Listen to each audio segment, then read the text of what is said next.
We're talking working with labor unions today. First, we're going to go a little bit over the history of labor unions and why people joined unions and why union membership has declined, and then talk about unionization in general. So your book goes into a little more detail on what the first unions were. I'm not that worried about you knowing that. I'd rather you know kind of the trends in union membership. So what is a union? It's a group of workers who band together to meet common goals that will collectively bargain with the organization, usually over things like pay and benefits and working conditions.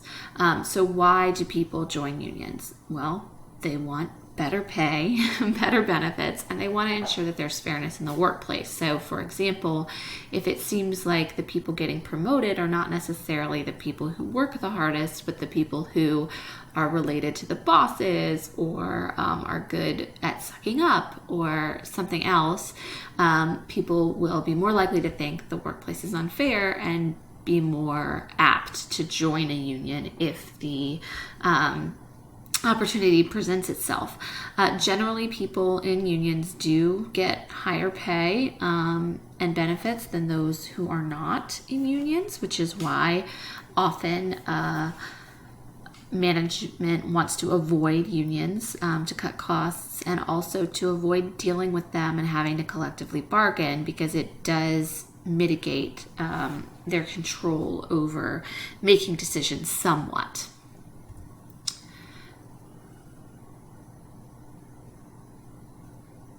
So these are the main unions that are still around today. The AFL-CIO originally were two different unions, the AFL and the CIO, that eventually merged.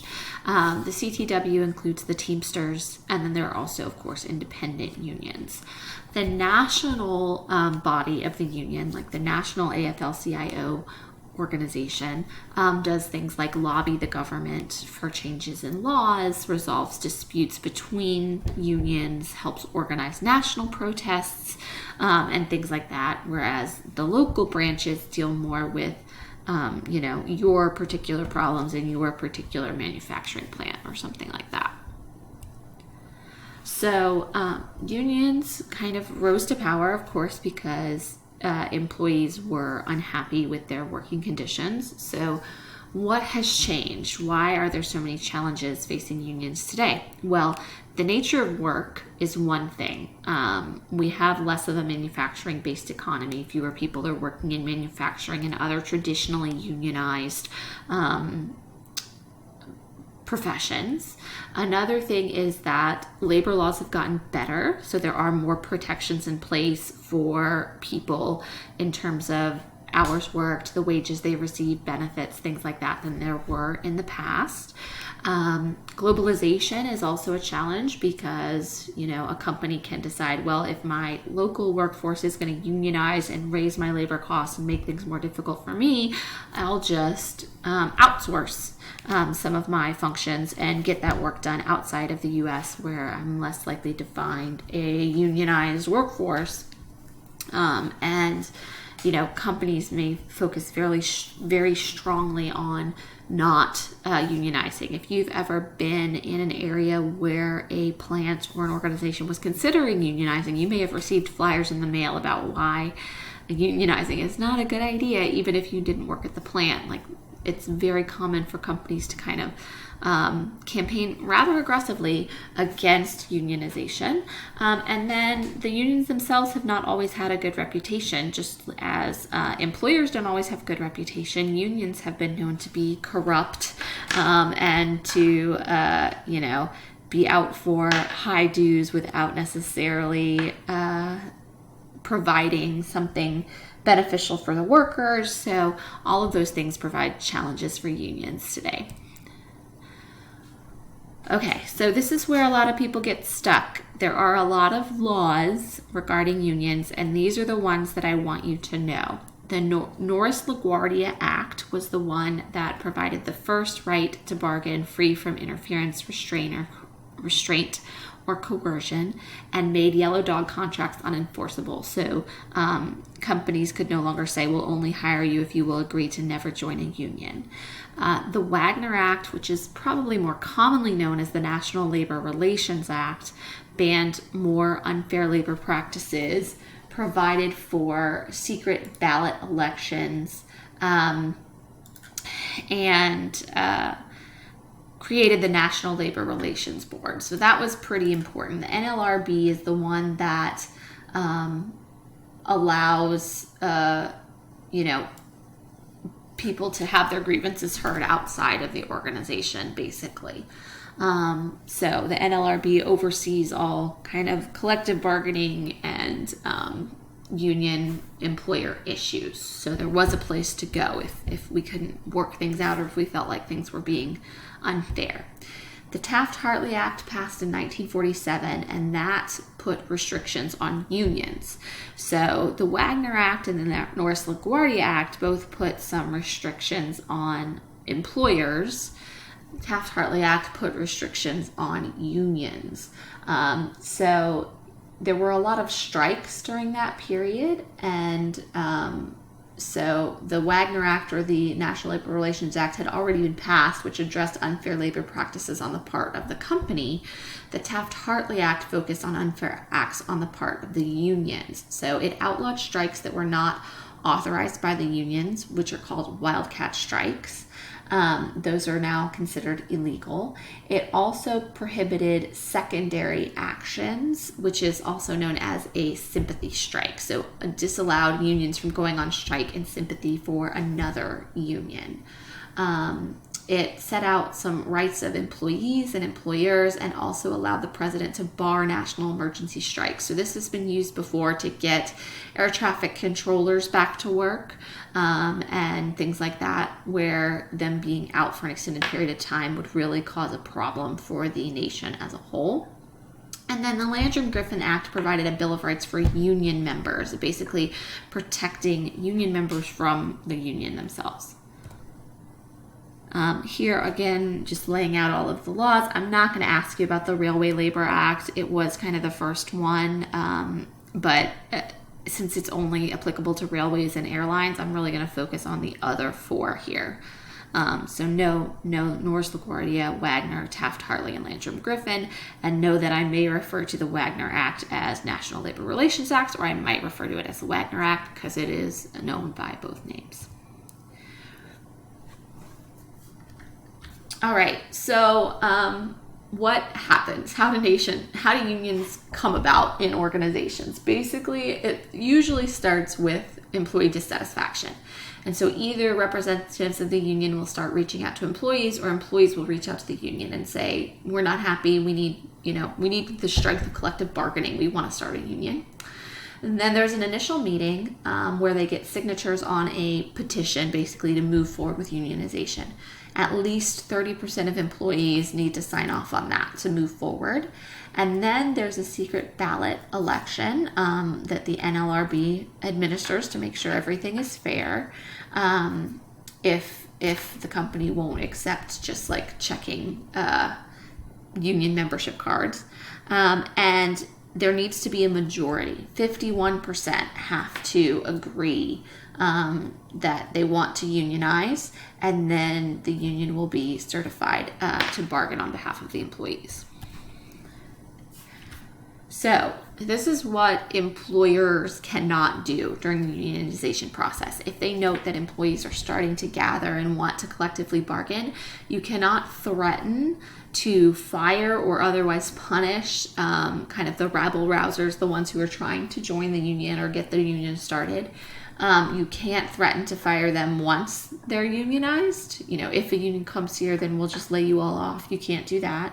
You can't, threaten that they'll get a lower salary or their benefits will be cut, that you'll shut down the business.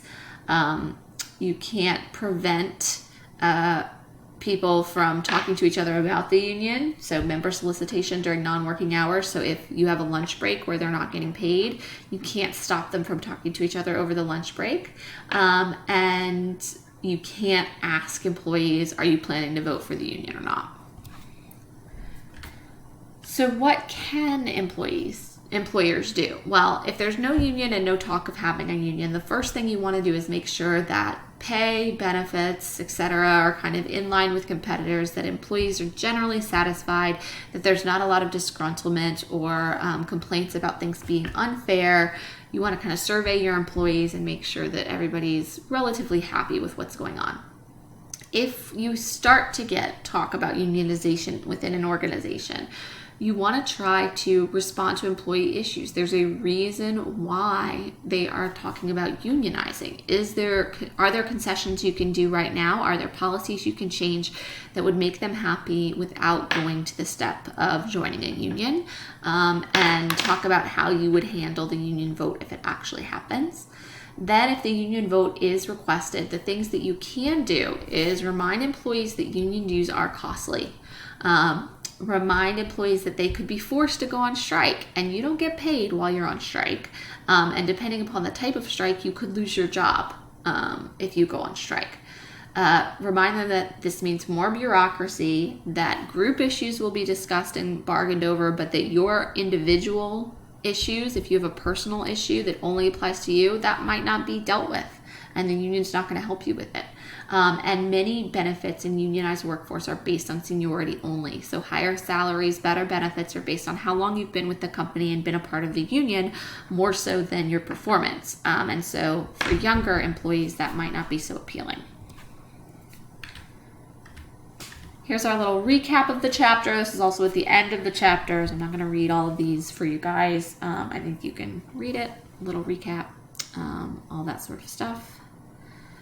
All right, let's talk about collective bargaining.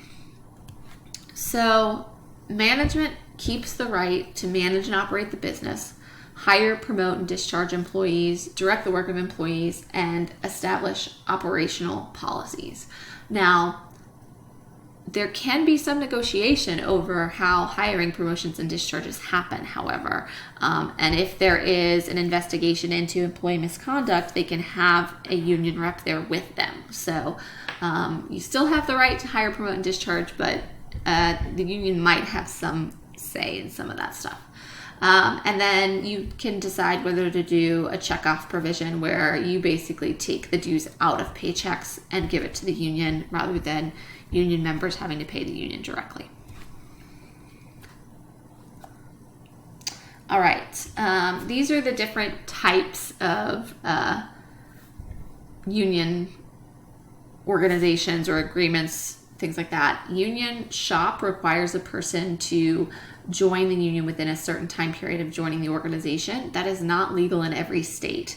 In right-to-work states, union shops may be illegal. Right-to-work states basically say we can hire whoever we want to hire, and they do not have to join a union. They don't have to be a union member. You can't force them to join the union. An agency shop is where workers don't have to join the union but still pay union dues. An agency fee is the fee charged by an agency shop. And again, in right-to-work states, that might be illegal. And then a closed shop was a union agreement where the person had to be a union member before they were hired. And that was made illegal under the Taft-Hartley Act. These are the right-to-work states in the U.S. So in these states, you can't really be forced into union membership. Okay, so the important thing to remember about collective bargaining is that it needs to be in good faith. So what does that mean? That means that either the union or the employer could go to the National Labor Relations Board if they felt the other side was not bargaining in good faith. Refused to make any concessions, refused to meet, taking a really hard line, trying to undermine the process, anything kind of shady or not going into it with actually trying to come to an agreement. There are mandatory topics that unions and employers have to discuss and include in the collective bargaining agreement, things like wages, health and safety, management rights, work conditions, and benefits that basically has to be discussed. Permissive topics are the ones that are not mandatory but can be talked about, like drug testing or other things that are not required to be talked about, but either the union or the management want to hash out and include in the agreement. And then there are legal topics. So there are, things that you cannot include in agreement because they would break the law, basically.